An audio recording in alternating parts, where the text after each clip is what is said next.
Hello and welcome to today's video as we go through the final section or part of World's 2024 semifinals previews. Just simply the two series. We're going to preview them today, and then tomorrow we'll do the recap of BLG Weibo. And depending on how long T1 Gen.G take on Sunday, that will either be Sunday or Monday.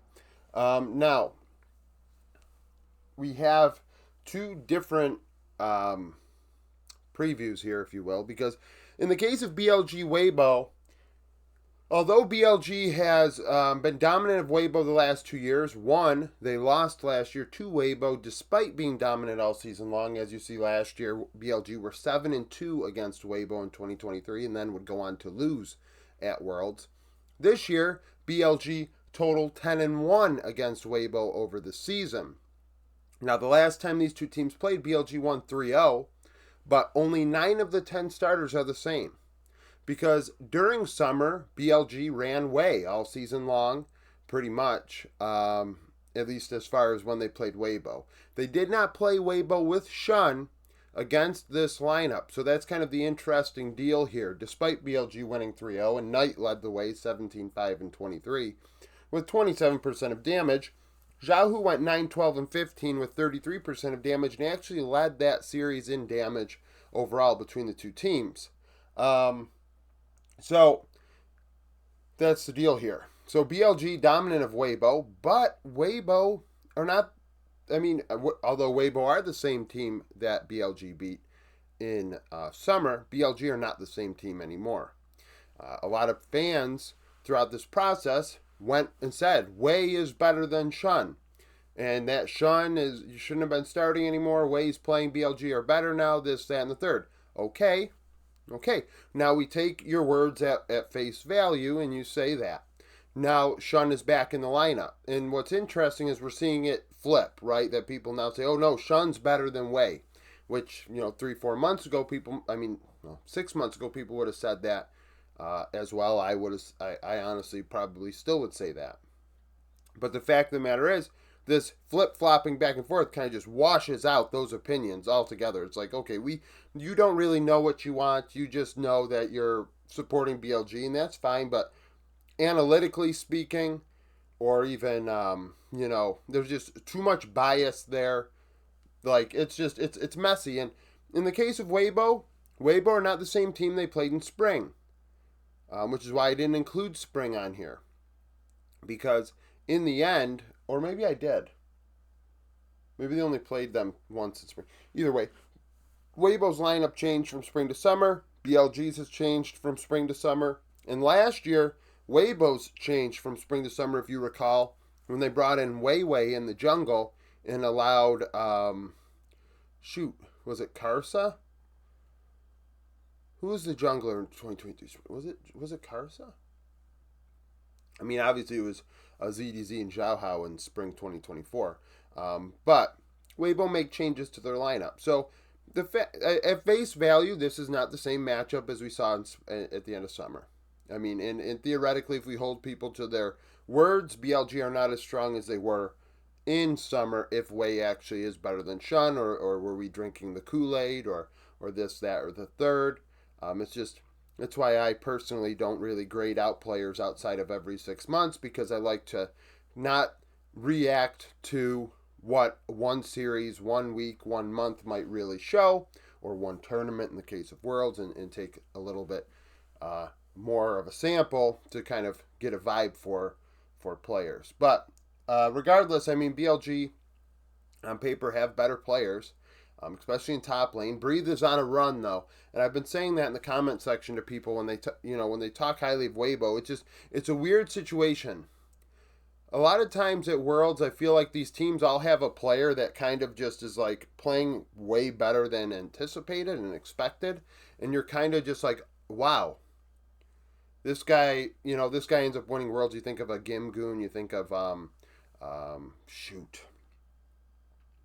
Well, with DRX, you think of Kingen. So oftentimes it is the top laner, I guess. But it's just like one of those things where it's like, oh, this player is playing much better than historically they have, much better than expected, and maybe Breathe is on one of those runs. And on those runs, those teams usually end up winning series that people wouldn't expect them to, because in part due to the fact that this is all a big surprise.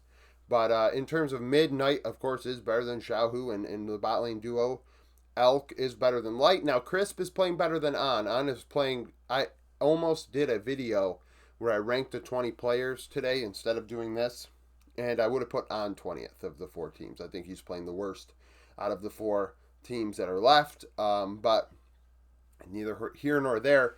BLG are probably slightly favored going into tomorrow, just because, I mean, hell, the last 2 years they're 17-3, except for that 3-2 loss at Worlds last season. T1 Gen.G, the 4 times they've played in summer, Gen.G have won all 4. Apparently, I've been reading in the comment section that Gen.G are 20-1 against T1 in scrims. I'm sure that person also is a G2 fan that likes to cite scrim results in any way, shape, or form. Apparently, T1 hasn't.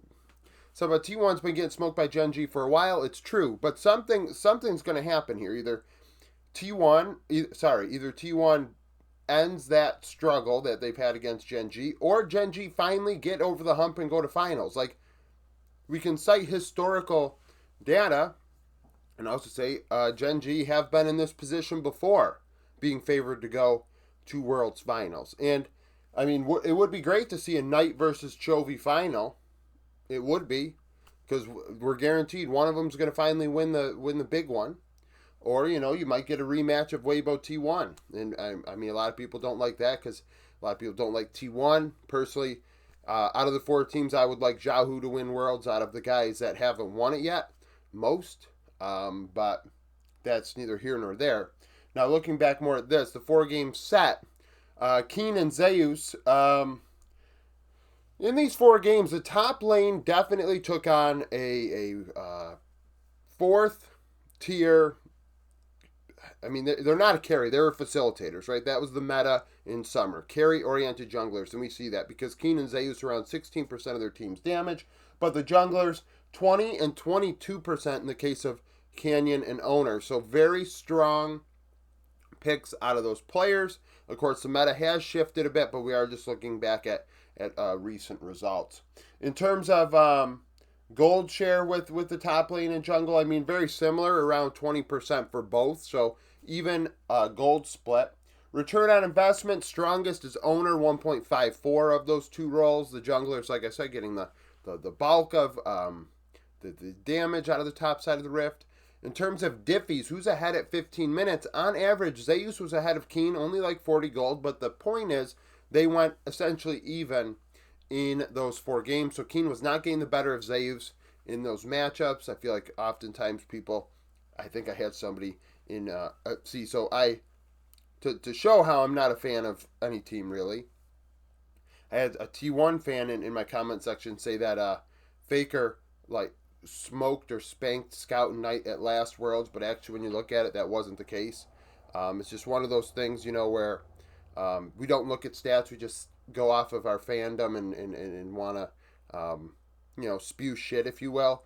But statistically speaking, you look at things, you're like, oh, no, actually, that's not necessarily what happened, right? So in gold, Keen and Zeus relatively even, despite Zeus eventually losing all 4 of these games. Canyon ahead of Owner, 440 gold. That's to be expected. I would take Canyon over Owner. Mid lane in particular, Chovy led the way in KDA, 9.5, very strong. Both players, though, around 30% of their team's damage, leading the way. Gold, however, very different. So, Chovy, 24.5, leading his team. But Faker, 22.3, is the same amount of gold. Actually, no, sorry. Faker is the second player on his team. Guma gets much more gold than Faker, and Chovy much more gold than Pays. It's reversed, 24 and 22%, as the guys that are getting the resources. In terms of return on investment, Faker is the most efficient, 1.82 in these 4 games. Chovy had 345 gold on average. When we look at 80 carries, Pays dealing a little bit more damage despite getting less gold. So that's interesting too, doing more with less, and leads his team with 1.67. However, Keria and Guma combined lead in terms of gold difference. It had 138 gold, which is essentially nothing combined. But the point is that the bot lane also is not getting ahead in the case of Gen.G over T1 in the laning phase. It's the mid-jungle duo that's ahead of combined, what do we have here?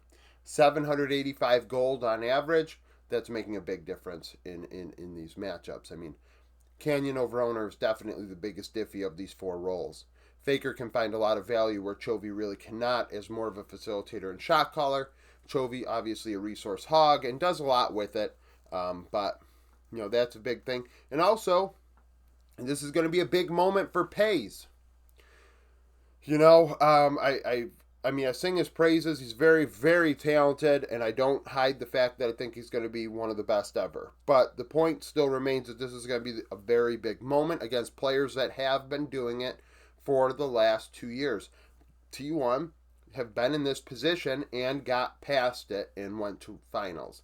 Gen.G's players have not, except for Canyon.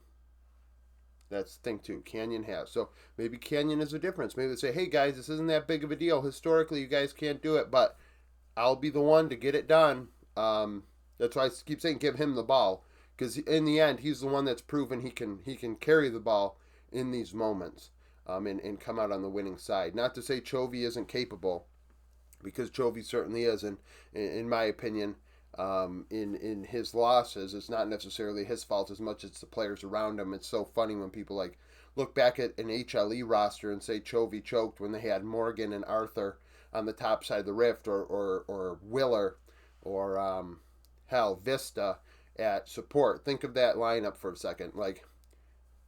Morgan is on the 10th place team in the LCK. Willer is not in the LCK. He's in Challengers. Arthur, I believe, was in Brazil or Latin America, and I don't even know if he finished the season there. And Vista was playing for Japan at Worlds this year. So, that's that. Yeah, that team, that was Chovy's fault. Not to say those players are terrible, because they are in the ecosystem still, but the point still remains. We're going to compare that team to whoever he probably lost to, and it's like, oh, no, those 5 players are still kicking, right? So it's wild. People just, they just get excited. They can't keep their emotions in check. But regardless, I expect these matchups to be quite entertaining. Of course, the rivalry in the LCK is no. I mean, it's. I was gonna say, it's not no surprise. It's just it's a rivalry that actually we didn't see in summer playoffs, because T1 dropped out to HLE, so we actually didn't get to see what we'd been seeing for time and time again for LCK finals between T1 and Gen.G. So it's interesting now that we get it in semifinals at Worlds. And then a rematch of the LPL finals between Weibo and BLG. So that's it for the video. Thank you for watching. If you like the video, like it. Subscribe to the channel for daily League of Legends content. Follow me on Twitter, join the Discord, become a YouTube supporter, and hope to see you again tomorrow.